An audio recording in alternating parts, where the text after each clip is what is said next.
ஆண்டவன் கணக்கு எப்போவுமே பர்ஃபெக்டாக இருக்கும்.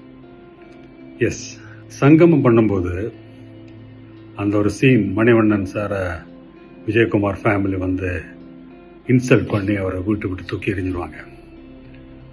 அவர் எமோஷனல் ஆகி வீட்டுக்கு போனோன்னு ரஹ்மான் பையன் பார்த்து ரொம்ப டிஸ்டர்ப் ஆகி வீட்டுக்கு வந்து விஜயகுமார் சார் அந்த ஃபேமிலியோட கன்ஃபரண்ட் பண்ணி அந்த வண்டியோட காரெல்லாம் உடைச்சு ஒரு ஃபேஸ் டு ஃபேஸ் ஒரு இமோஷனல் ட்ராமா சீன். அதை சுற்றி மக்கள் பார்க்குறாங்க. அந்த க்ரௌடுக்காக சென்னையில் நாங்கள் நிறைய சின்ன ஆர்டிஸ்ட்டு, கம்பெனி ஆர்டிஸ்ட்டு, இந்த மாதிரி நிறைய ஒரு ஜூனியர் ஆர்டிஸ்ட் மாதிரி நிறைய பேர் கூப்பிட்டுருந்தோம்.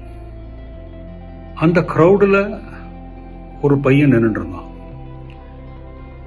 நீங்கள் அன்றைக்கி நோட் பண்ணியிருக்க மாட்டீங்க, நானும் நோட் பண்ணல. ஒரு பையன் நின்றுட்டு இருந்தான். எஸ், அந்த பையன் யார் தெரியுமா? பாருங்க. எஸ், நம்ம சூரி. அன்னைக்கு ஒரு ஜூனியர் ஆர்டிஸ்ட். அங்கேருந்து சங்கமம் 98, 99லேருந்து இன்னைக்கு இந்த ஸ்டேஜுக்கு வந்து இன்னைக்கு ஒரு பெரிய ஹீரோ, ஒரு ஃபேபுலஸ் நடிகன், காமெடியிலேருந்து ஒரு ஹீரோ வந்து இன்னைக்கு ஒரு தனி அவனுக்குன்னு ஒரு பொசிஷன் கொண்டு வந்துருக்கான் சினிமா இண்டஸ்ட்ரியில். Very talented, very successful. I am so proud of him. அவன் அன்றைக்கி பார்த்து அதே பையன் தான் இன்றைக்கி நம்ம படத்தில் நடிச்சு இன்றைக்கி இவ்வளோ பெரிய ஆளாக இருக்கான் பார்க்கும்போது it really touches me. I am so happy, so proud of it. God bless you.